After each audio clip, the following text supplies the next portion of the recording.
You've reached the Titus Podcast.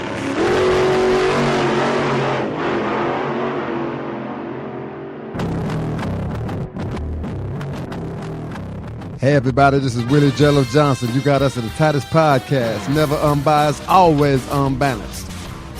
You want to hit us up? Go to The Real Christopher Titus on Facebook or at Titus Nation on the Twitter. Or you can hit us up on the internets at ChristopherTitus.com for the best damn comedy you ever heard. And now with the Armageddon Update, Christopher Titus.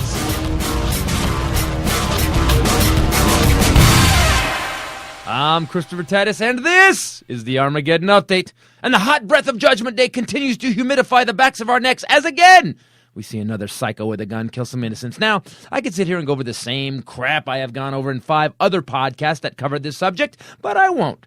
Instead, let's take a different tack and go after the reactionary douchebags who don't seem to have a soul when it comes to things like this, who don't realize or even take a breath for the kids who died and the parents who have to bury them. And yes, we all agree that the 22-year-old that did this horrible thing was crazy and angrier than Sarah Palin facing a pop quiz on the Constitution. We can all agree that this kid is a product of 3 generations of entitled a-hole participation trophy children who believe they deserve anything they desire with no work or effort. Yeah, take stock, parents. Keep giving Johnny and Janie everything they want with no contribution or consequences, and you too could be watching your little angel of death on a YouTube video post-massacre.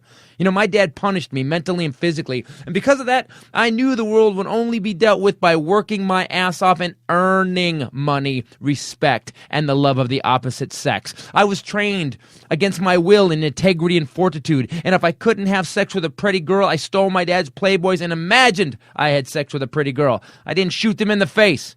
At least with bullets. Now, crazy is crazy, and this guy would have killed people without a gun. He killed 3 roommates with a knife. He may not have killed everyone, but he did kill without a gun. But he would have found a way. Bomb, poison gas, put 7 people in a General Motors van and just drove until it killed everyone. Yeah, he would have found a way. He was a douchebag, and his parents really have some soul-searching to do, as do the cops that interviewed him and let him go. But crazy is usually smart, and you can't blame these people for what this guy did. But I can blame you, you gun-toting, small-penis-having, self-righteous right-wingers who think this is the perfect time to again give your sick political reason why it wasn't the gun's fault. The people who continue to stick their heads in the sand when it comes to the excessive freedom this country and its people enjoy when it comes to firearms. You know, some of your arguments are really valid. The gun is a tool. Sure, it's a person behind the gun that pulled the trigger. Valid argument. Then we could also say that the automobile is just a tool, and the guy driving the car that plowed into a crowded dance club is crazy, and we shouldn't outlaw cars, should we? I agree. Cars, like guns, are tools. So, let's make them the same, even though guns are only used for killing, and cars have many uses. Transport, delivery, pleasure, picking up hot chicks, but let's compare. See, with cars, you need hours of training. A 6-month period where you have to have an experienced person with you while you are driving. Then, you have to take a test and ride with a driving instructor who rates your ability to have a license. And that is after an eye test and waiting in the DMV line for 6 hours with people of many stinks. Then, to get a car, you have to have insurance in case you are an idiot or a psycho and someone gets killed. That's right. You have to pay for coverage in case your car kills someone. With a gun, all you need is a background check. Unless you buy it at a gun show and then you just walk out. So listen up. You who scream for gun rights, I am more than willing to accept the fact that you can walk the streets with a killing machine strapped to your hip, as long as you have to follow the same rules as a pimply-faced 16-year-old who wants to drive a Kia. So gun owners, you ready to pay for the privilege to own a gun? Like we all have to do to own a car? Yeah, I didn't think so. I'm Christopher Titus, and this is the Armageddon Update.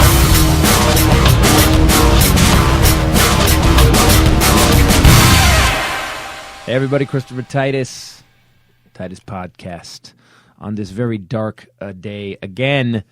So thanks for listening, whether it's morning, noon, or night. With me, as always, to the right, Bombshell Rae. Wham, bam, back again. Yeah, and where the hell is Willie? I don't know. Okay, well, although he did go to Phoenix with us this weekend. He did was in Phoenix, but I will say, maybe that he's tired, because I'm beat. I'm still beat from this last trip. This was crazy. But that he's not here, that he's like totally blown his streak. He had a streak of 4 weeks, and now he's not here. What's up, people? Hi, guys. So, hey, so guess what? So I know this one's going to piss some people off. I just listened to my Armageddon update as I said it, and as I read it, I got angrier. because I have to let you guys know something. I'm a little tired of all of this. Now, here's what I'm tired of. I understand that the gun didn't kill this kid. The gun didn't do the thing. The gun was just a tool sitting on the counter. As a matter of fact, I would say that this kid would have killed somebody anyway if he'd had a rock. I mean, he killed 3 roommates with a knife. Then he shot a couple people with a gun, and then he ran over some people in his car. So whatever this guy had handy, he was going to kill somebody with. As a matter of fact, as smart as he was, I'm surprised he didn't set up a bomb at the school. Okay. That being said, to all you douchebags who, instead of taking a minute to actually understand the father that stood at that news conference and went off, to not understand that this man had just had a part of his soul just cut out of him without any anesthetic, that you just actually instantly jumps on the screw guns, Second Amendment guns, Second Amendment guns. You need to shut the fuck up. And here's why I say that. Nobody cares. We all agree. We all agree. Gun's just a tool. The problem is the ease of getting that tool is a bit much. When a kid who's been in therapy since he was 8 can get approval for a weapon, I'm sorry, 3 weapons, and as much ammo as he had, maybe we need to rethink the criteria to get a gun. Do I think we should stop having guns? No, I have one. In fact, Australia, you know what, in Australia? Guess what? They actually do an interview. And by the way, the fact that you have one. Right there. Borderline right there. Right there. Right there. You could, let's say if you took some of the stuff I said on stage out of context, wrote it down on a piece of paper, and you sent it to somebody, they would go, this guy can't have a gun, and maybe that's a good guy. You've seen me get really mad sometimes. Maybe it's a good thing. Maybe I shouldn't have it. It stays in a lockbox, and it will only be used if needed. But I don't need it. That's the other thing, too. Is here's what bothers me about these gun guys. And some of them are cool. I've met a lot of people on the road since I've been doing this bit, Arm the Children, that seem to be they're on my boat. They're like, you know what? It is kind of weird that they're passing laws in Georgia where you can walk into a school, a church, or a hospital with a weapon. Seems a bit odd to me. I'm not exactly sure how much gunplay you're going to need at the church. School, well, I guess it's been going on lately, but maybe since we've had so many school shootings, maybe we should make that a law. We should make it, illegal. And then have a hospital. Hospital, not really sure why you would need a gun in a hospital. A lot of people are already shot. You don't really need to walk in with a gun. What I'm mad about is the vehemence with what these people are going off about. That father, did you see the press conference? Yeah, that was pretty hard to watch. This man had just lost. By the way, school's almost over. I think the finals are this last week. This guy was planning to have a summer with his son. His son was coming home. He's been at school. He's a man now. And when you're a dad, it's weird. As your son gets older, you start to get a buddy. Especially, between like 13 and 17, not your buddy. But 17 on, it's kind of buddy-ish. So he just lost a friend, too, on top of a piece of him. And the first thing these people do on Facebook is start talking about guns. Yeah, we're going to reap the whirlwind. I'm so tired of these intellectual assholes who actually believe they have a point of view, but then you find out later those guys, I don't vote. Why don't you vote? You don't vote. Wait. You politically rant pretty much every day on Facebook or on Twitter, and then you say you don't vote? So you basically are one of those guys that talks a lot of shit but can't even back it up, refuses to get involved with the community, refuses to make a difference. You're just a sideline player just yelling from the stands? Is that what you are? I call those people taking a stand from their seat. Yeah, that's right. It's those armchair ranters. It's a guy taking a dump in the morning and yelling from the bathroom. What the hell's on there? Yeah, don't tell those guys are idiots. Yeah, just don't forget to wipe, idiot. Well, I never got that toilet correlation, really. It's my dad yelling at me. You know what you are right now? What? Blah, blah, blah. So mad. So mad. I am so mad on this one. I actually have what maybe a very... we have many levels to go on this one. This one, I have 10 things I want to talk about, but go ahead. I'm sorry I interrupted you. I have a very unpopular opinion about this. Go ahead. I want to hear it. I actually firmly believe that maybe at the heart of the issue is not guns, although certainly there's some work to be done there. I agree. I believe that it is prescription medication. And I think that maybe somebody who's brave and not afraid to be assassinated should start pointing out that maybe the people that are actually doing the killing are Pfizer, Merck. Adam Lanza on medication. Nearly every mass shooting in the last 20 years on and medication? multiple other instances of suicide and isolated shootings all share one thing in common. The Aurora shooter, medication, and the guy in Arizona on medication. Everyone, major one in the last 20 years, and some other isolated ones, like I said. Really? We're taking what it is SSRI drugs, selective serotonin reuptake inhibitors. And they're known to have a lot of unreported side effects, including, but not limited to, suicide and other violent behavior. I started researching this because this, as you know, when I first heard about the shooting, this was the first thing that came to my mind. Yeah. And so I feel like parents, instead of parenting their children now, are letting Pfizer parent their children instead of spanking their kids, which I got my ass beaten. Yeah. My mom broke spoons on my butt. Yeah, they would pick out weapons. It's crazy. Now, is it just that we sound like really old people? Because you're not that old, but it's like today, there was something on the news today about someone that you can't put your kid on a harness. I had a harness. You know why? Because I was a psycho little bastard. I would take off in a mall, and my dad's like, where the hell is he at?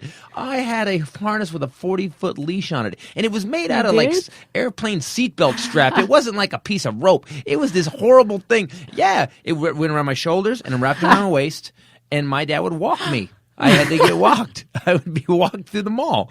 Like Chaplin and Abbott? Yes, I would. I didn't have a collar. It wasn't that bad. And I could drink out of the drinking fountain, not from a bowl on the floor. But I will say this.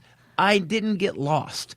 So there was a woman on the news today talking about how, these parents, you can't put them in a strap. It's horrible. It's abusive. And I want to go, really? Okay, let's say your little dumbass bolts into the street and gets hit by a truck. Which is more abusive?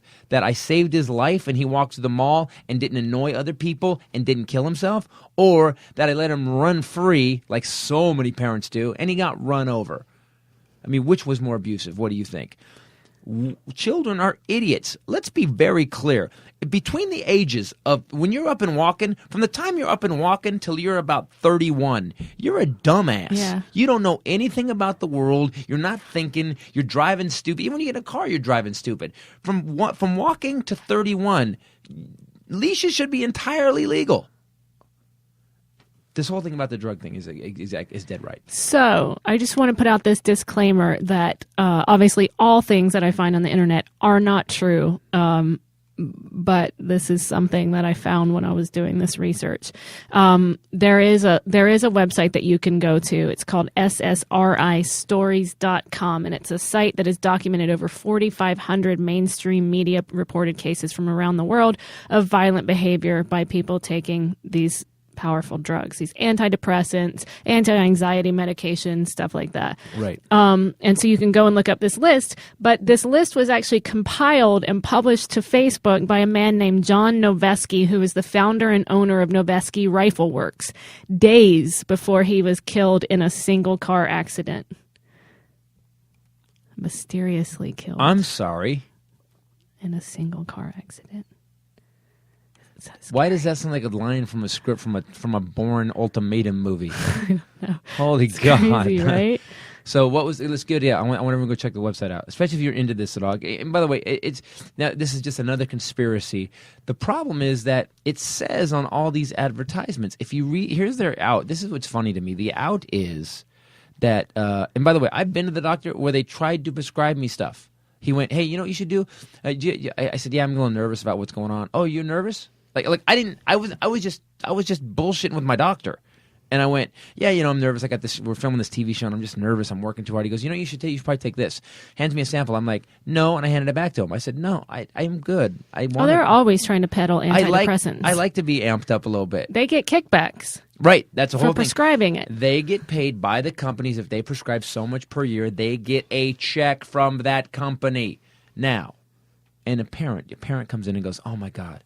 Your psychologist's office, "Oh my God, my kid is just a whack job. I don't even understand why he's acting the way he's acting." And the therapist goes, "Hold on, what's he doing?" He just is, he's full out. He's just all the time. He's bouncing off the walls. You mean like a kid? But they don't say that. They go, "Oh, he's bouncing off the walls." You mean he's a kid, but he doesn't sit there quietly and read his book? He doesn't sit there quietly and do his homework with no complaints at all? You mean he eats everything? He doesn't eat anything you put in front of him? He complains about everything? Wow, that sounds like a crazy kid. No. That sounds like a kid. Right. I have two of them. It sounds like a lazy parent. It sounds like a I lazy... can't handle it. He's busy. I need to just sit in silence. Right. Does he understand that I have things to do? And My mom, actually, the doctor years ago tried to put my brother, Agent Pink Squashy, on ADHD medication. Ugh. And my mom said, hell no. Nope. She said, I said, well, why? What were the symptoms? She said, he talked during class to his friends. He, went out to recess and literally pinballed off of each side of the playground back and forth for the time that recess was allowed. I mean, he was a boy. If that's the case, then my son should literally have an IV drip. Yeah. If that's the problem, that he's active and crazy, he should have an IV drip of just Ritalin in his arm all the time. The problem is that these drugs, these side effects, and the side effects are right on the package, may cause suicidal thoughts, may cause liver damage, may cause aggression. I mean, the anti-anxiety thing that's supposed to make me feel better may cause aggression. Maybe we should rethink fucking with our chemistry. How about that? We've had how many years of evolution? Whether you believe God built us perfectly or that evolution has slowly perfected us over hundreds of thousands of years or millions of years, we got it. We don't need to introduce a bunch of synthetic chemicals into the body. That being said, my mother was a manic depressive schizophrenic who actually was pretty crazy, who heard voices that weren't there and saw things that weren't there. And mom was fine when she took her medication. But there's a difference between a murderous psycho and an amped up 5-year-old. You shouldn't be giving an amped 5-year-old something to bring him down. Because where does that energy go? It goes to another part of his brain and starts talking to him. Exactly. It says, these people don't like me. I'm not part of these people. I can't get a girl. And it starts going, I'm not part of anything. I'm a loner. I'm this. It's not just I'm that. You're putting toxic chemicals into your body or Right. into the body of your child. Yep. And then people are surprised that they act crazy. Right. It's toxic chemicals that affect your brain processes. Why is that kid acting so different? I know it disturbs a synapse connection, everything. All the way back to Columbine killers. Yep. Both of them were on prescription medication. This list is fascinating. I mean, I couldn't read all of these, but you would recognize What's so the many website of again? these. What's the website again? Well, I'm on naturalnews.com. This is actually written by a pro-gun author, this Right. article, but the website was ssristories.com. But Columbine, both of them were on Zoloft and Luvox. Mm-hmm. Both of them. And it just keeps going. Prozac is very common. Paxil, very common. Zoloft. You'll see these repeated over and over and over. And the thing is that the news media blows so bad, they don't bring this up. Do you know why they don't bring this up? Why do you think the news media wouldn't bring up that almost every killer back to Columbine was on medication? Why do you think the networks wouldn't bring it up? Because money. It all comes down to money. Because what do you show on TV shows all the time? That's right. What do they say? We'll be right back after this message from Merck. What was this great was message from Paxil. we were watching coverage of the Santa Barbara killings when we were in Phoenix. It's such a sick And it laugh. went to a Chantix commercial where at the end, Chantix helps you quit smoking, but it also causes violent behavior, aggression, feelings of depression, feelings of loneliness. If you have any and may make you drive through a school with a weapon. psychological issues pre-existing, make sure you tell your doctor because they could worsen. It's like, Right. what? And that's another thing. So then this kid's in therapy since he was 8. Did you know this kid was in therapy since he was 8 years old? And that's another thing. By the way, therapy, here's my opinion about it, and this is just my opinion because some people have done well in therapy. I went to 3 sessions of therapy with the guy who I talk about this in one of my specials. It's funny. Right. I went to the guy that wanted you to put on your pants one leg at a time. Oh, that was another therapy. No, that was the couples counselor. That guy was great. That guy was phenomenal. So here's the 2 therapists. Okay, let's bring that one up. Here are the 2 therapists I have dealt with, and here's my opinion about therapy. Now, therapists I dealt with, one of them was treating the Menendez brothers. We didn't know this till later because his name. He was treating me. I don't know if I can say his name, but he was treating the Menendez brothers. You can look it up if you want. This guy told me. Kept saying, what do you think? I would tell him some horror story that was bugging me. I'm angry. I have these thoughts of this. Well, what do you think about that? What do you think about that? Hey, dickhead, I'm paying you $150 an hour. Tell me what you think about that. It's a joke I did in one of my shows even. So we found out later that this guy had 2 mistresses, and he was actually cheating on his wife, and he had told his mistresses, because Menendez boys had told him what they had done. They had shot their parents, and because he's a therapist, he can't say anything. but he had told his mistresses. And then one of them finked on him. One of them said it. But he had told his mistresses, if you say anything about this, the Menendez will track you down and kill you too. Ah, yay. This guy was helping me with my life. How'd that work out? Yeah, it didn't work very well. I No, quit that's instantly. pretty good. So the other thing is that then I go to this when I was my marriage was going horribly wrong. My first marriage, because my second marriage is amazing. First marriage, went to a couples counselor, and this guy says, I said, it just the buttons are getting pushed, and it just get angry. When I get angry, here's the process you use. Think about it as getting dressed. So you get angry. So first, how do you get dressed? Put your pants on. You don't just pull your pants on really fast, right? That's what anger is. It's just pulling your pants on really fast. And at this point, I'm already out. I'm already out, by the way. I'm out. But now I'm listening for... Ironically, you were already angry. Yeah, and I was wearing pants, the weirdest part. So now I'm angry now because I'm like, wow, dude. Okay, this is... He goes, well, first, you got to put on your pants. What do you got to do? You got to put on your underwear first, right? Then you got to put on your socks. And then you got to put on your pants. And then you put your shoes on. So just think of it like that. What? What? And he told it to me twice in 2 sessions, and I stopped. I was like, this guy's an idiot. It's the most brilliant profession ever, though. When my parents got divorced when I was 12 and 13, my brother and I were forced into this cave of psychology for, I think, 2 sessions where my dad would pick me up during school at 12 years old when I'm like, I just want to be in school. Leave me here. Yeah, I'm fine. It's bad. And I would sit there with my brother, and this guy would, he'd make us tell him something, and I'd tell him, and he'd say, how do you feel about that? And I said, because I was already a bitch at 12, I told my dad, I will not ever come to school and try and find me. I won't come. I won't come. I'll be somewhere hiding. And I never had to go back. But I just thought, how brilliant is that? You just $100 an hour. got a job where you're getting paid at least $100 an hour. But I'm just talking about in the South. And you don't have to do anything. Except you can sit just there. keep saying, how does that make you And feel? you can sit there, you can be on top of it. Here's the other thing it does do. Let's say you get a therapist that's really involved. Let's say, okay, all right, so let's talk about that some more. Okay, what do you think about the way that would happen when you were a kid? So let's say you're 35 now. Time's up. Okay, that's the bad part too. Usually it takes about an hour to get amped up to where you're actually starting to deal with something, and they go, we'll continue this next time. Really? So I get it. And so now you've left me in a place where I have brought up the worst memory of my entire life. I'm about to deal with it, and you're going to leave me here for another week. I'm sorry, stop talking. Time's up. Till I come back. All therapy, and it's my opinion, all therapy does is it brings up your past, the thing that drove you crazy, the horrible nightmare, and it puts it in front of you again. That's why people say that method actors are crazy. Yeah, mine's all, I learned a long time ago because I used to do that. I used to drag up a horrible memory. Explain. Method acting is, okay, let's say you have to cry in a scene. The scene is your girlfriend got shot, okay, and you have to cry. Now, if your girlfriend never got shot, which is, you don't have that emotion to deal with, what do? You go back to your life where you drag up your pup. You saw your dog get run over when you were 4. Okay, so you start imagining that, and you dredge that up, and you dredge that up, and you dredge it up until you're crying. And if you practice doing that, the problem is you can actually do that, and you become really good at bringing up the nightmares of your life for acting.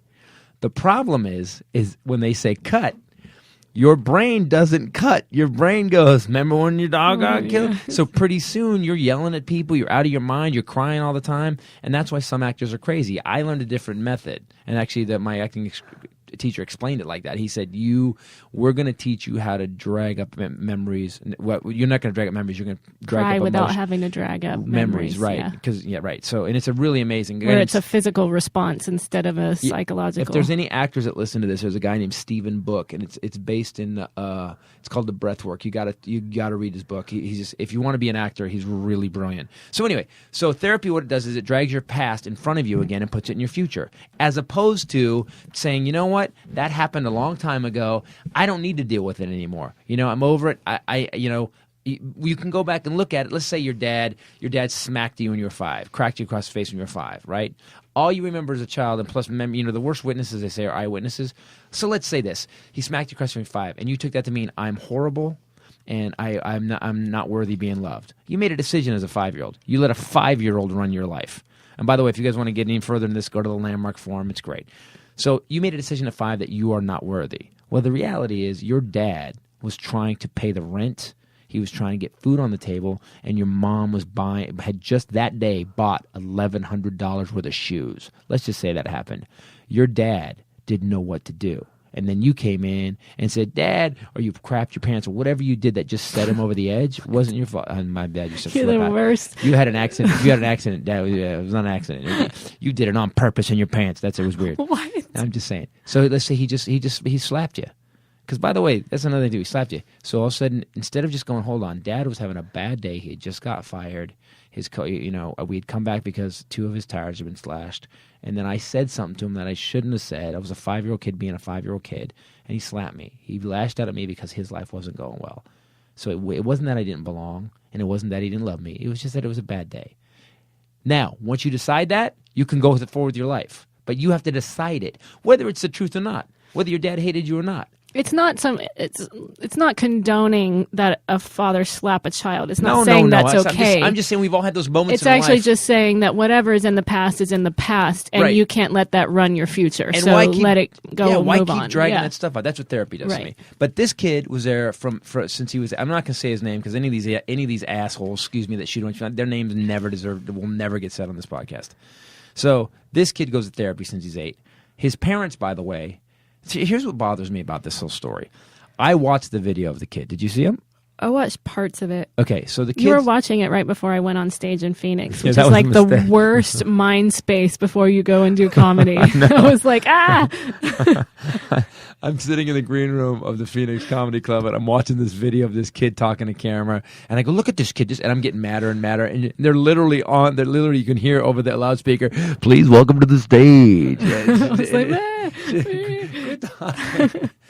So this kid says he basically had a BMW 3, a new BMW 3 Series, maybe a couple years old. It was like a 2012 or whatever. He was wearing, even says I'm one of the things, I have $400 Gucci glasses or Prada glasses, whatever it was. His dad is a big shot director. His dad was an AD on the Hunger Games trilogy, is it 3 of them now or 2 of them? 2 of them. And he's living in Santa Barbara, by the way, one of the few heaven on earth places that I've ever been to. And one of the most expensive places to live. And to go to school. I mean, UC Santa Barbara is a big deal. Yeah. So this kid, there's nothing in this kid's life that I would go to and go, wow, this kid had it tough. Crazy is just crazy sometimes. And it's like you said, he wasn't bad looking. I mean, it ain't my cup of tea. No, but he wasn't bad looking at all. But to get laid, it was probably because he scared the crap out of every girl that he talked to. Right, wasn't a bad looking kid. By the way, I've known dumpy ass curly from Three Stooges fat guys that had girlfriends. Now you do know that he actually specifically named a girl. Did you see that? No, he really did. He actually specifically named a girl that he said was the reason that he was doing this. Wow. If I uncorked at every girl that dissed me, if I thought it was okay to shoot anybody who'd wronged me, do you know, man, I would be on the cover. Every girl that wouldn't sleep with you when you were in high school. You saw pictures of me. My God. We're all dorks and douchebags. Even the biggest, baddest ass captain of the football team, in his heart knows he doesn't fit in. He's shocked that he's there. It cracks me up. So what happens is I believe this goes down to parenting. And it's not these parents' fault because in the Hollywood community, which is a very liberal community, here's what happens. There's a touchy-feeliness to raising kids. There's no, give them their space. You know what? We need to let Jonathan see somebody. Why? Because Jonathan's got some anger issues. Well, what did you ground him? No. We don't do that in our house. We don't ground him. Did you spank him? No. We don't spank him in ours. Why? Well, hitting is not where it goes. Did he get in any trouble at all? Did you take his video games away? No, actually, we got him a new video game because we thought, let's don't connect bad behavior with taking things away. Let's connect it with, life is, we all make mistakes. And I hear these parents talk, and I'm just like, you know what? I'll see you on the news because your little participation trophy douchebag is going to end up on the news. Whether he's going to be addicted to drugs because you didn't stop him, or whether he's going to just fail at school and he's going to be living with you till he's 80, or whether he's going to go crazy like this kid and shoot a bunch of people. You're going to be on the news at one point because of your kid. I don't understand, like you said, when parenting became about prescription. basically that's what it is. These drugs are now, they're writing you a prescription to parent. Here you go. This will control them. It's crazy if you look at this list, because I really feel like I'm on to something. And I hope that I don't die in the next couple of weeks. Single car accident. Single car. What the hell? Yeah. I only have single car accidents with parking garage posts. Yeah. But if you look at this, You are so not good in a parking garage. Shut up. It was one time. Okay. And it was a bad day. Except when you ripped the front off the other day off the parking lot. Yeah. Shh. Sleep. Go to sleep. I was looking down the list, and it's kind of crazy. Like, a lot of this wasn't overly publicized, or if it was, there's so much of this that you forget about. You don't hear them. any of this. It's all guns. You don't hear any of this. I just mean the killings, but it's not all guns. If you look at some of this, it's no, the news. The news will only talk about the gun part. They don't talk about that all these kids were medicated. Well, I mean, I mean, it's various weapons too, mostly all guns. But 15-year-old kid started Paxil. 5 days later, stabbed his grandmother 61 times. A lot of Paxil. A guy on Prozac and Ritalin in Alabama killed his parents when they came home from work with a sledgehammer, hatchet, butcher knife, and a mechanic's file, then attacked his younger brothers and sisters. So you're saying is that these companies have really nailed down how the brain works. They pretty much know exactly how the brain works, and there's no risk at all, is what you're saying. That taking these medications that are these psychoactive drugs has no consequences at all. Is that what you're saying? Totally. That's what I thought. And That's what I heard through that. And you but would then again, have I'm to being think, paid by a big drug company to do this podcast. You would have to think. So even just Columbine, that was many, many years ago. Right. Think about how these drugs were in their infancy stages. Think about the first round of these drugs that people took. Right, like the first car. The first car was like a horrible, you rode on top of it and it killed everybody. Right. So they were basically we have the first generation was guinea pigs, pretty much. I think we still are. Yeah. Oh no, they haven't nailed it down. If they'd nail it down, maybe they wouldn't have to. But go next time you crack open a Time magazine or something. Look at the drug ad. Beautiful picture, woman in a field walking across, looking at the sky. There's maybe a cartoon bird on her shoulder. That's fine. The next 2 pages are the tiniest print I have ever seen that gives disclaimer after disclaimer of what this drug may do to you. And that we're pretty much not responsible because we put it in the magazine. We are beyond a drug nation right now. And these kids, now, that being said, my mom was also crazy. This kid was crazy. You just have to leave it as that. That his parents saw a video, jumped in the car, called the cops, and started hauling ass towards Santa Barbara tells me that they knew this kid was crazy. My unpopular opinion is, and it's just an opinion, but I don't know that he was. You don't know that he was. They started medicating him years ago. At 8. So how do you know what he would have turned out to be if they had just spanked him, grounded him, made him exercise every day, and not put chemicals in his brain every day? How do you know? And not give him everything he wanted. Right. Actually disciplined him and didn't. I mean, in that video, he says, "I'm magnificent." Oh, he said that. How can you, I'm magnificent. Was it? Okay. Now we're on the next level. You brought it up. Now we're on the next subject. Man, I was thinking about this today, and I am guilty of it, incredibly guilty of it. My entire life is narcissism. My entire getting on stage, telling jokes, thinking that my opinion matters.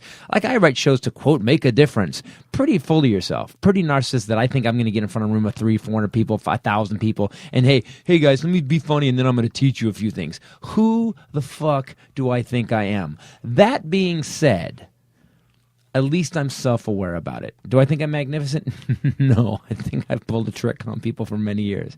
The only evidence I have that things work is we had this dude came up to us on the road. Was it Ontario this happened? Yeah, it was Ontario. Yeah. Guy from the military service let his hair go long. He obviously got out of the military and said, "I will never look military again." Very cool dude. Little squirrely in the sense you could tell he was in battle, or you could tell he was in a situation in the service that it's weird. After meeting all these service guys, you can always tell. You can always tell who got jacked up over there and who handled it okay, or they just maintain it well. Guy comes up to me and he goes, "I just want you to know that when I was over there, I watched your comedy. It got me through a lot of stuff." And I hear that a lot. And I said, "Thank you." And he takes off his dog tags and he goes, "I want you to have these." And he goes, "Because when I came back, my wife at the time couldn't handle me. And I came back. He goes, I used to basically put up blown up dead soldiers into body bags. That was my job. And he goes, and I did it for a couple of years. And I have problems. He goes, I don't sleep, and I still have problems. And she couldn't handle it. And he goes, I want to give you these dog tags because I don't want to feel this anymore. And I said, okay.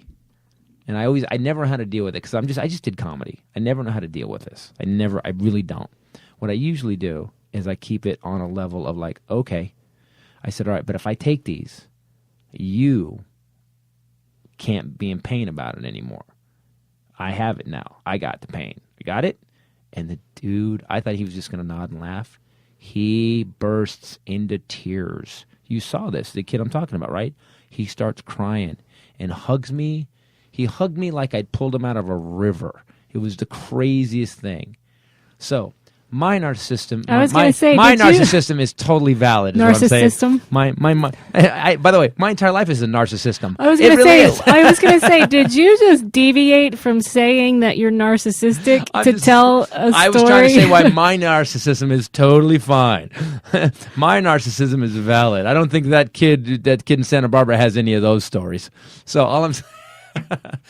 Oh my gosh. I don't think you should have a gun. So far, this whole podcast has really been reasons why you should not have a gun. Agreed. 100%. Or why you should be medicated. I'm not sure. I should not be medicated at all. No. Are you kidding me? Oh yeah, that's a good idea. Introduce some psychoactive drug to my system. That's a good idea, right? Just the gym makes me crazy enough. I'm ready. Can you imagine if I went to the gym and dealt with everybody who put a dumbbell on the floor and walked away? Oh, I can't even handle your psychoses over the people not replacing the dumbbells in order or replacing them at all.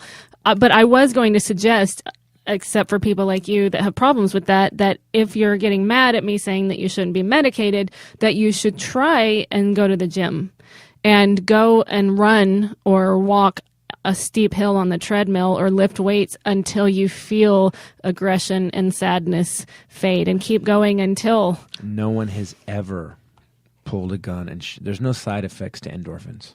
No, they're great. There's no side effects. Endorphins don't cause cancer. They don't cause suicide. Endorphins don't, they don't make you hate your parents. They don't make you hear voices. Endorphins are just like, oh man, what is that? It's your own body's little heroin. Well, these things that get it going. It is. And if you haven't experienced it, it's amazing. Yep. It's a high. If you can just get through oh my gosh, I hate this. I don't want to go here. I'm tired. My knees are on fire. Right. Once you get past the knees on fire thing. It's amazing. And, what was I going to tell you? It is your body's own little bit of heroin, but the problem with these drugs is that these drugs, they try and keep you in the middle.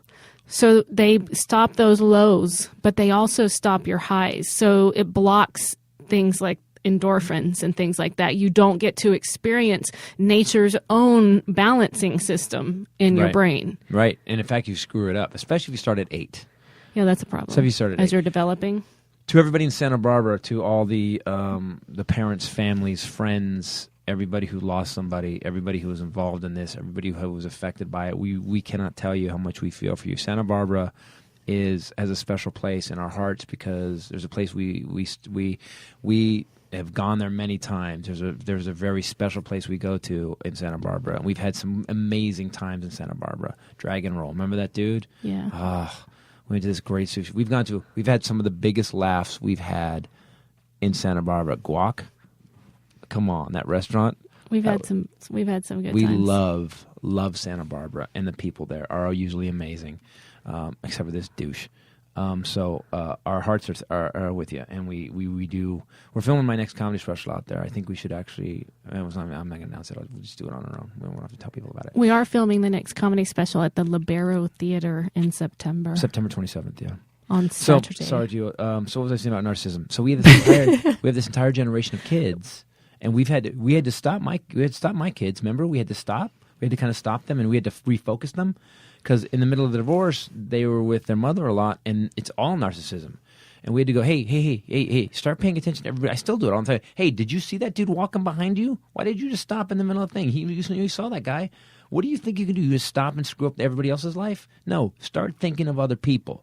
This kid, I listened to this video, I was like, wow, you are that kid and I saw it on my kids' soccer team a lot, that if you didn't get to play, if you didn't play midfield or forward, you would cry. If the coach took you out, you started crying. I want to play. I want to be in. It was all about you. And if you don't put a governor on that, if you don't squelch that, if it starts at 4, from 2 to 4, every little kid's like that. Every little child on the planet is narcissistic, unless it's been horribly abused, and then it just tries to hide from you. Every kid is narcissistic, and you got to start putting into them, the world doesn't revolve around you. You better figure out how to work in this world and make sure that everybody... But we have 3 generations. Kids driving right now. Stop their car in the lane they're in if they're lost. There was a dude going into Burbank, took his little piece of shit, and he just parked it across 2 lanes because he was supposed to make a left instead of a right. So he went across 2 lanes and just stopped at the light and just parked it. I mean, he was the front guy. He didn't just screw up his lane. He screwed up all 3 of our lanes. And I was like, really? And I'm this guy. I pull up to the guy's door with my Ram F-1500 and just lean on the horn. Bang! And he's just looking at me like, and he's flipping me off, and I'm just bang! This was an old podcast where I told this, but you actually did wear out a horn in your last one. I broke it. It actually quit working. So a friend of yours and I actually put a train horn in it while you were on the road, and you were so mad. I didn't just wear out the horn. I voided the warranty on it. Yes. And the emblem in the center of the steering wheel has knuckle prints in it.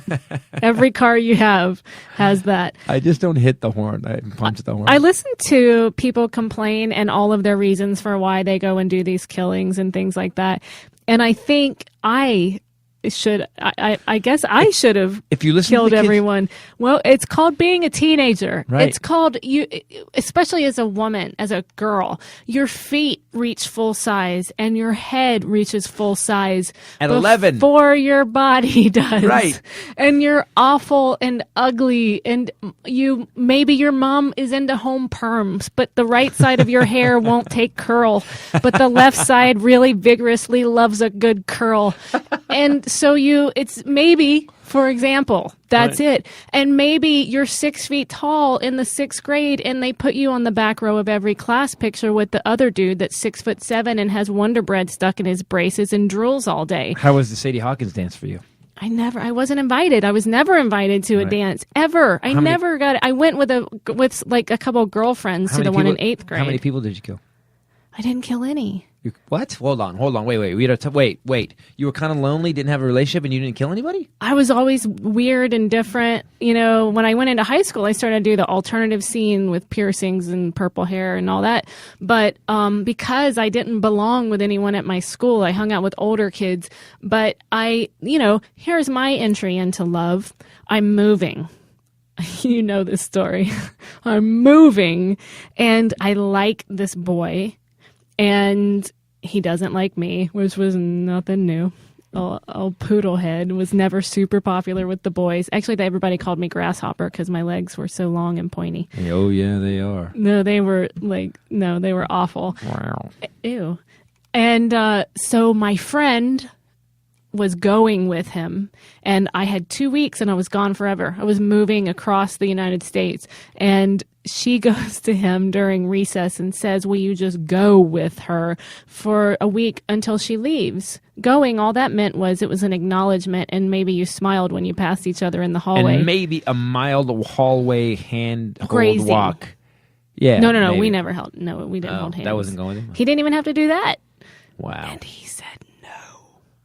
He didn't even just say no. He said, hell no. Well, you know what, though? His boys at that age are like, I can't. No. He didn't like me. He liked her. But I'm just saying that was pretty much my love extravaganza. So how many people did you kill after that? I didn't. Come on. That was horrible. You had every right to kill those people and get even with them. Do you know what I did? I actually developed an amazing sense of humor and became very sarcastic and snarky and saw the humor in it. And so wait a minute. It built character? It built character. No. Are you kidding me? Wait. No, because I had some horrible situations. And then wait, get this. As I built character, I grew into my knees. And it all came together. Yes, it did. Oh. Don't say ooh. You should say damn right. You should own that. By the way, ladies and guys, if you're young and listening to this, because we do have some young listeners, go for the nerds. Trust me. Yeah. The cheerleaders, the football players, it never works out like that in the end. And let me let you know what happens to those people, because I lived it. Every major badass football player and every quote unquote cheerleader ended up looking like all the cheerleaders ended up looking like pears. They all look like pears, or they have the horrible worst plastic surgery now. And every single one of those football players, guess what?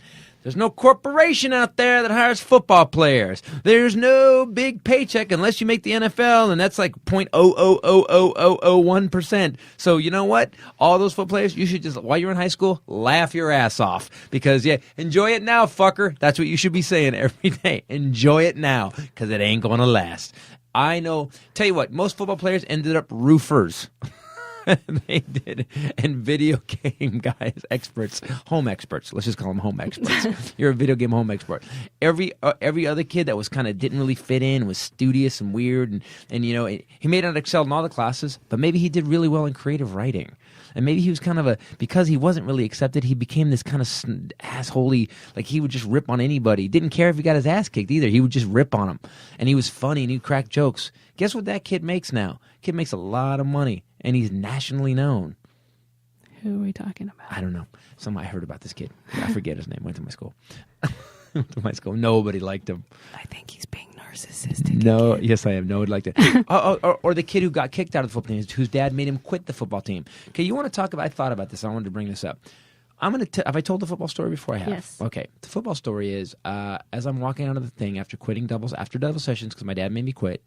The coach walked me through, and basically from the time I left his office through the weight room where everybody's working out, loser, scumbag. I knew it was going to be you, Titus. Loser. Look at everybody. Everybody look at Titus. Everybody, all the football players, look at Titus. Loser. I'd already gone through double sessions.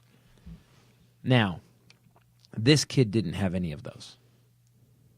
And by the way, I didn't kill anybody. I didn't. I just walked out. And I hit my car, and I was like, nobody likes me. And at first year, you know what I did? That first year, when I got back to school and everybody knew that I quit football, because what the coach had said got around to everybody. It wasn't that my dad, no one knows that my dad made me quit. Only the coach knew that. I was in home ec class, the head cheerleader, Lynn. She turned into a pear, by the way, total pear. We keep hearing this. Oh, she turned into a pear. It's crazy. This is your story. This is the. No. This is not the story because of that. The story I'm telling everybody who's out there and doesn't think they fit in, everybody who's out there right now that thinks it's really hard and I'm never going to fit in, there's two ways you can go. You can go psycho like this kid. And you can say, all right, you know what, man, I'm just going to get even with everybody. And by the way, I did that too. I said, I'm going to get even with everybody. You know what I'm going to do? Do you see that girl right there? By the way, I didn't think she was attractive and really even liked her, just to be honest with you. But I went, I am going to land her because I'm funny. So you were an asshole. 3 months. 3 months. We're dating. She dumps the second string quarterback on the varsity. Dumps him. He came up to me and goes, what the hell, man? I'm like, I don't know. I guess she just likes me. And there will always be those, by the way, because then we dated her. And I told her, I graduated high school, and I told her father, hey, I'm going to be a comedian. And they went to a vacation in Hawaii, and when she came back, she said, I can't see you anymore. And I said, why? And she said, because my father says only 2% of people in show business make it, so we're done. So that's enough. I said, okay. And I got my revenge. I became me. I'm glad that wasn't funny. I was waiting for it to get. It wasn't funny, and you're getting revenge on people. Reason number 3 that Christopher Titus should not have a gun because apparently even high school still pisses him off. No, I'm not mad. I'm just saying, but you just need to know that this kid could have gone the other way. You know, anyone could go the other way. I know, but he didn't. Water's supposed to find its own level. Look, if you're a dork and you don't fit in, don't try to hang out with the douchebags that you want to be like. You think those people are happy? There's date rape going on and everything like that. Find the dorks. Hang out with the dorks. Because if you may be king of the dorks then, and you'll have friends. What are you talking about? I'm talking about this There's kid. Date rape going on and everything. I'm what? just saying, you think all those football player people are having a blast? You think all those cheerleaders having a blast? They're not. This is the most ADD podcast. Where did you just whipped date rape out of your left pant pocket? Pant? That's where I keep it. I'm so confused. I would just say, like, All right, clear up what I just said. I can't. I'm not sure, but I think that What was I leaning towards? you should not try to fit in. Fitting in is crappy, and it means you're like everyone else, and who likes everyone else anyway? This sounds okay. But I will say, now what I I would would say, you went so what, base level. what I was going to say was that actually I think it's a different kind of parenting now, where this kid felt entitled to Yes. have everything. Yep. My mom was Girls should be having my sex mom with was me. very different in her approach to parenting. It was, you aren't gonna get it, get over it. You know, he thought women should have sex with me. Why aren't they having sex with me? They should. I'm magnificent, dude. because you keep saying you're magnificent. That's why they won't even talk to you. You keep saying we like when you self-deprecate. say We don't I'm a like dork. when you I'm a douchebag. talk There you about how go. great you are. You're magnificent. You know. All right, so we've solved everything again. We've solved nothing. This was a hot train wreck, but I disagree. it was fun. I disagree. I was a guy, after that whole football incident, I was literally the lowest man on the totem pole at school. I mean, it was bad. It was really bad. I went through a really bad time. And because none of the football players who were my friends through all the practices we did wouldn't talk to me anymore. The guys that I used to hang out with when I was a junior year, because the junior year I fell into a bonfire. So on top, the last day of the junior year, I fell into a bonfire at a party and pissed everybody off. I didn't kill anybody, by the way. No, just almost yourself. Right, almost myself. Then I joined football that summer to try to kind of make my life work, and then my dad made me quit at the end of summer, and so I didn't have that. So my senior year was a fucking nightmare. It was a nightmare. I tried to join cheerleading, and I went out for the tryouts, which was so not me. Oh wow! But this is surprising. Everybody, please pay attention to this. I don't know this story. Go.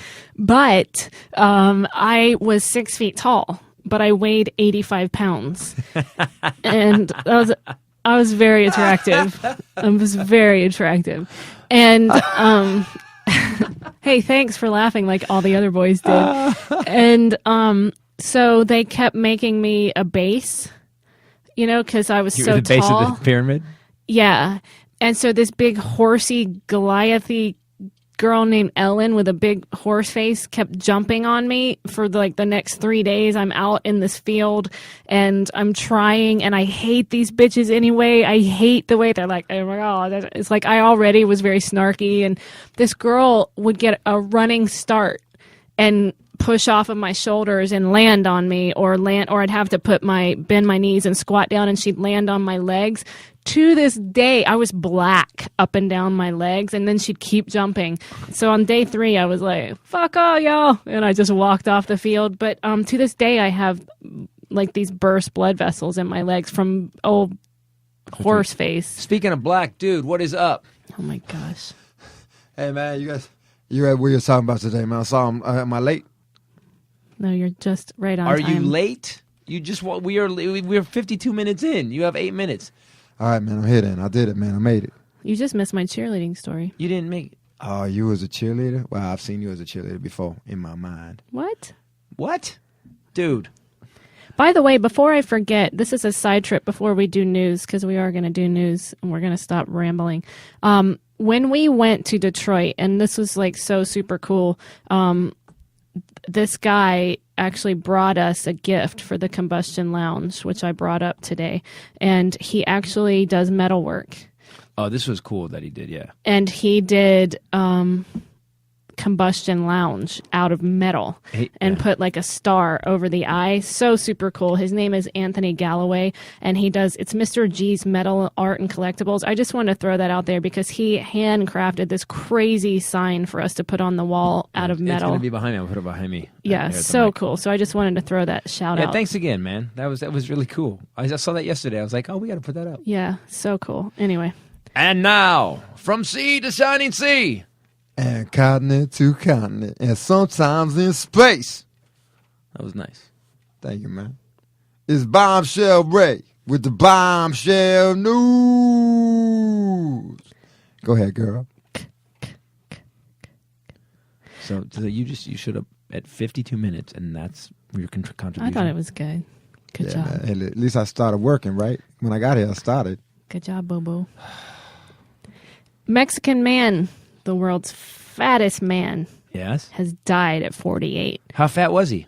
Well, this was sent in by Gary. He's a friend of the podcast. And Gary came to Phoenix this weekend. But he's been listening so long that he sent this, and he said he must have slipped off. Now, if you remember that, that was probably from our first week of podcasting. Yes. You and I talked about the TLC special of the Fat Man. That was reality. They were trying to get some 800-pound guy down to like 400 so he could walk. But they just were trying to get him to stand up. They were just trying to get him off the bed.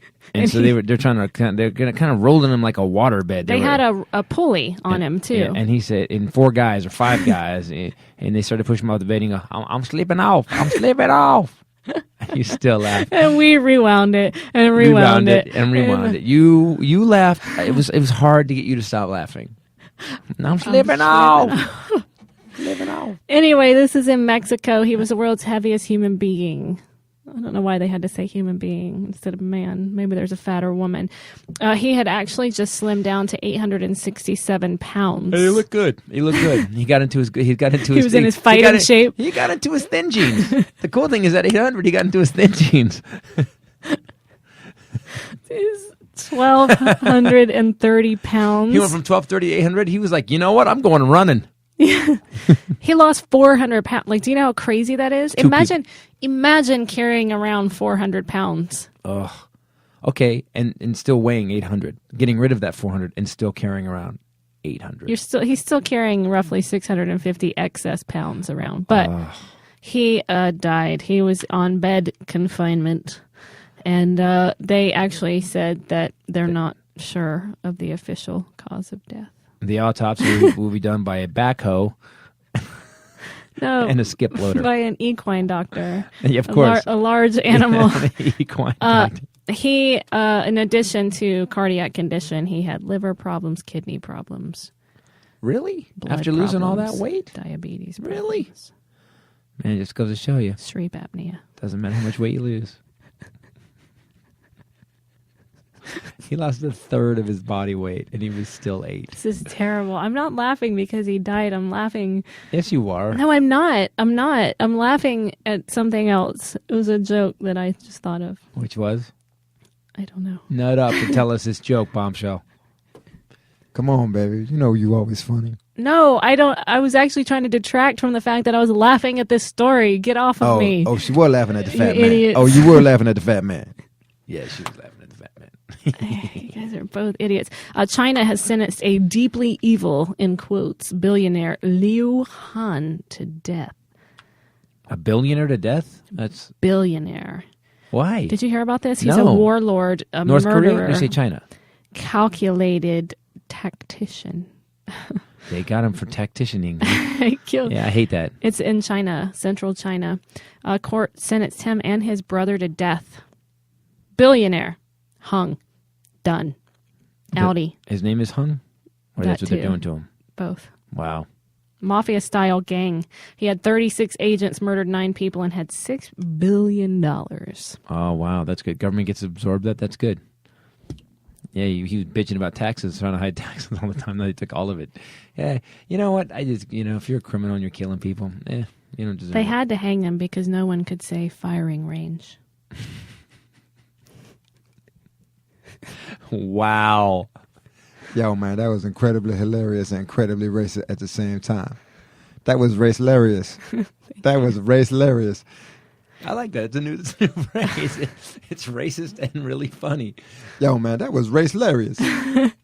That's pretty much the Titus podcast, right? In a nutshell. You don't even have to listen. Just race hilarious. That's it. Titus podcast. It's race hilarious. A pledge has lost a testicle in a fraternity hazing incident in Orlando, of course. Did he make the fraternity though? Did they give it to him? I don't know. Did you make it? I imagine that he's in the hospital. Wow. Right? I mean, you lose a testicle, it's going to take some recovery. I don't know. Sew it up. They probably put another one in there. Probably grab something, put a fake one in. What? Yeah, they have make fake testicles. If you have cancer or something, they'll put a new one that's the same size and they'll put it in there. There's a company that makes like prosthetic testicles. Sweet. Oh, prostheticals. Oh my gosh. Dude, is this your whole point? What is your whole thing today with the words, man? Race hilarious and prostheticals. Okay. So I think I'm on a roll, frankly, because it's hard to roll a testicle. Just go.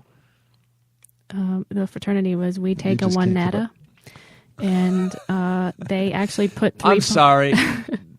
I'm sorry. What? We take a one nata? We take a one nata. So we take a one nata, basically. We take a one nata. Wow. See, she made a stupid joke too. You're right. I agree. You're right. You're both fine now. 3 pledges were thrown into the basement of the frat house, blindfolded and told to imitate swimming in 3 inches of water on the floor. Then they had to stand up, strip down to nothing but blindfolds, and then carry out this series of orders, including rubbing something like icy hot all over their bodies and having the brothers hit them with towels that had knots on one end. This kid was 19 years old. He got hit by the towel in the testicles, fell to the ground in pain, but they continued the ceremony. Wow. He lost a bar. You know, I never... See, that's why I'm glad I didn't go to college, because I also didn't want to experience Well, you don't have to slavery. do that if you go to college. It seems to be a lot do that. Didn't they have hazing rules and stuff? Yeah, they do. I was a FIMU, and I came not long after that whole hazing thing was such a big deal and the laws were passed, and we couldn't even joke about it. They wouldn't let us, especially during rush week, we couldn't even make allusions to nothing. Wow. I wonder what hazing. What do these sororities do for hazing? What do girls do? Girls don't. Guys come up with the most evil. Are you kidding me? Girls are so much worse. You mean I get an Oh, opportunity? I don't agree with that at all. You man. mean I get an She opportunity lying. to She humiliate other women? Yeah, but how do you do it? What do you do? What do you do? And it's allowed? Oh, okay. I'm sorry. Do you have anything that would even compare to snapping a knotted towel in someone's nuts? Do you really have anything that's even at that level? Would you even come up with that? Why do you think that men are so much more important because they have balls? I don't think they're important. I think they're stupider. Just because we don't have balls. No. I think they're stupider. I think men are way stupider and more evil to each other than women. Don't sit around and just rip each other's ass all the time. Guys do it as a game. No. We do it behind each other's backs. Exactly. It's not more, We do it the better way. We wait till the girl leaves the room, and then we destroy her. So it's very nice up till she leaves. Isn't it terrible? Women are awful. I'm doing a whole bit about this, and it's going to grow. But yes, we're freaking awful. I love that men do it to each other's faces. It's amazing. Not only that, but if you nail us, respect. You laugh, yeah. I got nailed really bad. I did a show with the Pawn Stars. I just filmed a show with the Pawn Stars. There's a new game show that's going to come out in July, actually, called Pornography. I hate the name so much. I made fun of it every show we shot. We shot 10 shows. I made fun of it every show. So it's a show called Pornography. It's going to be on the History Channel. Where basically it's a pawn shop game show with me, Corey Chumley, and Rick Harrison. And I will say this, and you have to watch it because Corey starts coming out. Corey brought heat every game, and basically I'd introduce them, and they would make fun of me. Of course, I do this for a living, so I would slam them back every time. But Corey had one on day 3 that I doubled over. I was laughing so hard. He goes, how's it going? I just want everybody in the audience to know that's not really Christopher Titus. It's just that Macaulay Culkin looks like shit. Oh, damn, man. Yeah, you do look like that dude. You're like Home Alone if he had cancer. Wow, dude, thank you very much. Macaulay Culkin look like shit. That's funny, man. He does look like shit, actually. It was funny, yeah. That's what I thought. Part of me was like, well, he's been on heroin. Yeah, that's it. But anyway, so yes, new show. It starts in July. You just shot History 10 Channel. episodes, and you should check it out because it's a bunch of asshole buddies hanging out together. Imagine a game show where instead of being who's the guy that does Jeopardy? What's his name? Alex Trebek. He's so disconnected. He's from coiffed. it. Yeah, but he's so what's it like passive aggressive when he's mean.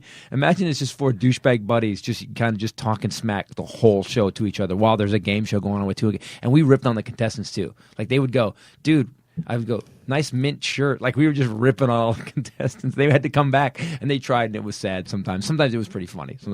But sometimes we'd rip on them further. All right, any more news? I would like to hear one more story.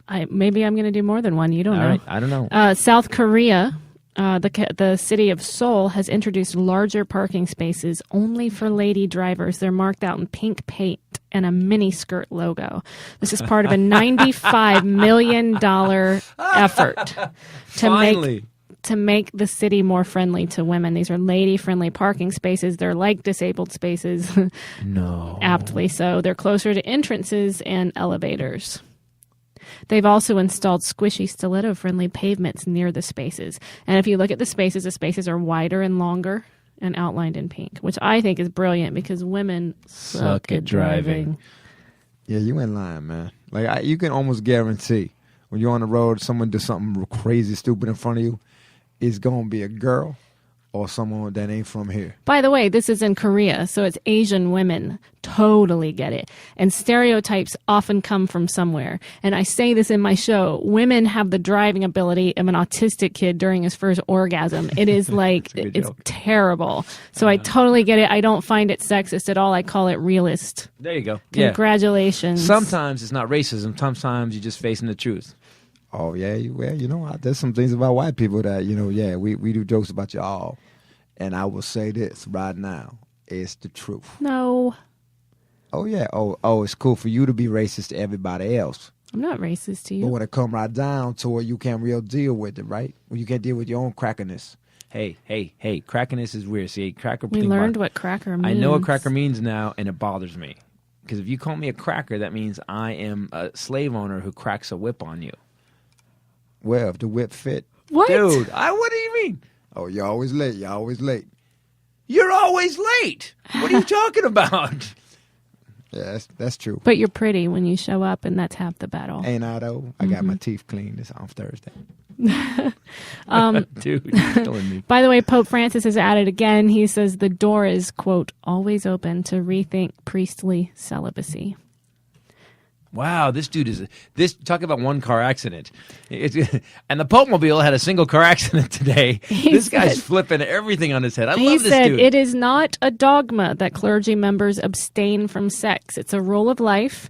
He said he personally appreciates it very much, but he thinks that it is a gift for the church, but it is not a dogma, so the door is always open, he said.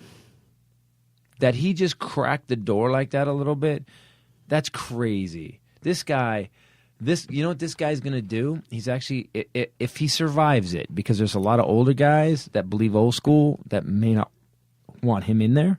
If this guy survives this and pulls this off and he's Pope for a long time and can literally change things, all of a sudden, Catholicism doesn't become something quaint and blah, blah, blah. All of a sudden you're like, okay, you can believe that. Oh, they're cool. Yeah, the priest is married. What? That's crazy. Right. He's saying that it's something that could be changed. That, you know, he's actually looking at the book that everyone points to, and he's like, wait a minute. This is not it. I read this thing a bunch of times. Hold on. If more people would do that, we would have less problems from crazy people. Right. Read the book. Well, you know, but look how far Sarah Palin's gotten. She doesn't even look at it. Do you know what I feel like the problem with a lot of religious issues is? It's like the game Operator. Do you remember that game at slumber parties that you'd play where... Yeah, you pass it around the room. Someone says something and then the next person passes it down, and by the time you get to the end, it's the craziest thing you've ever heard. But that happens between him and I every podcast. Right. Yeah, well, you just don't understand the black culture. That's what it is. That is true. Well, that's actually an accurate statement. That is actually it's totally accurate. But anyway. Cracker. Hey. Oh my gosh. By the way, I'll just close in saying that if you're interested in making some free bucks, in San Francisco, there's an anonymous millionaire, and he's hiding cash around San Francisco, and he's tweeting about it. He's got a Twitter account called Hidden Cash. He hides money all over the city, and then he drops hints on Twitter as to its whereabouts. Then the profile alerts followers with a photo or a riddled tweet or something like that, and people go and they find the money. That sounds like the beginning of a Batman movie, doesn't it? Doesn't that sound like the villain? That's something a villain does at the beginning of a Batman movie. You know? He hasn't been identified. People think that it's this real estate magnate there, but he is describing the project as a social experiment. Again, there's something a villain does at the beginning of a Batman movie. And next thing you know, all these people are running around. He's got all the Twitter followers. He pulls all their information and drains their bank accounts. That's how it works. Do Brilliant. not go after this guy's money. Man, you think too much. What if the dude just wants to give some money away? Willie and I are going to San Francisco. I'm sorry. Yeah, we are. Oh, that's not a metaphor, is it? Dude, what does that mean? I don't even know what that means. By the by, if you want to see us or Willie Jello Johnson, although more people are coming to see you at the shows now, I've Do you know noticed. how many people had asked about you, dude, in Phoenix? It was crazy. Yeah, well, I was talking to one specific person. Oh my gosh. I know. That's why you were gone at 8:30. Show barely starts and you're already gone. Jerk. Cracker. Stop it, man. If Please you want to stop. see us, it's going to be June 6th through the 8th. We're going to be at the Virginia Beach Funny Bone. Good club. Really nice club. And I was just working on this show when I was there last time, and now it's totally complete. I just started doing this. And then And then? What's going to happen? in June, also, the 20th through the 22nd. So this is going to be like a little theater, Rowdy McRowderstein. On the 20th, we're going to be in Lawrenceburg, Illinois, Lawrenceburg, Illinois. Yay! or Indiana. It's one of those. It's an I state. It's Indiana. It's Right. not Illinois. Right. It's going to be Hollywood Casino, I believe, that where- Lawrenceburg, is on that really? Friday. Okay. Yeah, I didn't know that, but I just saw the contract and it says Hollywood. And then on Saturday, we're going to be at the Nashville Zanies. Two which is shows only this year. Only 2 shows that Saturday. It's all we're doing, those 2 shows. We're moving on, because the next night we have to go to Louisville. Louisville, Kentucky. Not Louisville. It's Louisville. Louisville. There- Some people that was just- better. Louisville. And It's like, because when you lose a lot of teeth, Louisville! it's going to be at the Center for the Performing Arts. It's got a strange name. You're but drinking moonshine and you lose teeth. Louisville! those tickets actually went on pre-sale. Louisville. Oh, and yeah, Louisville. I think that the VIP sold out already, but there's That's cool. still tickets available. All right. And then in July, we're going to be in Sacramento and Santa Cruz on the... Crest Theater on the 11th, and then Saturday the 12th, we're going to be at the Rio in Santa Cruz. California people. Come on, We're California actually people. doing July 4th in Vegas. Did you see that? Yep. At the South Point Casino? South Point Casino, yeah. My mom's going to be in from Kuwait. Is she going to go to Vegas with us? Maybe. Oh, she would love it. And then also We'll put her up at a nice... Let's get her a nice place. Let's go to a nice Denver's coming up. place. Comedy Denver. Works in Yeah. July. Yo, that's on my favorite club, Denver. Damn. That's my home club. Let's just say I got some acquaintances in Denver. Oh my God. You have acquaintance. Oh my gosh. The word is acquaintances. You know, Acquaintances, yeah, man, you know what it is. you have them everywhere. Yeah, some of them girls is race hilarious too. Dude, you can give a new word. It's great. And Dobsh is going to do a T-shirt. Okay, everybody. Thank you for listening to Titus Podcast. By the way, if you really like the Titus Podcast, go to Amazon. Go to the Amazon link, and then, go to ChristopherTitus.com and click through the Amazon link. Then make that your homepage when you're going to go buy something on Amazon, because it doesn't cost you anything, and we get a little kickback from them to help pay for the Combustion Lounge. Also, if you want any DVDs, I have 5 now. They're all 90 minutes. Go to ChristopherTitus.com, order the DVDs. T-shirts, we have Arm the Children T-shirts, and we need comedy to get rid of our desire to kill T-shirts. Go see those at ChristopherTitus.com. Combustion Speedwear is going to be up with the new website in about 2-3 weeks. All new cool stuff there. Thanks for listening, guys. You happy? I'm happy. All right. You happy? That's a word that I don't even know a whole lot about. You happy? No, you were late again. All right, then. That's what I expect. So we're where we should be then. Thanks for listening, guys. I'm Christopher Titus. For myself, Bombshell, and the ever-punctual Willie Jello Johnson. Later. Peace out. Jello. Yo, man, I don't like to think I'm late as much as you lucky I made it at all, man. Oldsmo Booby giving some trouble. Oldsmo Booby's been having trouble. Yeah, it's the worst car I've ever seen on the planet. I don't think you should make that sound until I'm done talking. Yeah, dude, she run thing here. You know how it works. I think anytime Willie Jello Johnson shows up is exactly the right time. She ain't lying.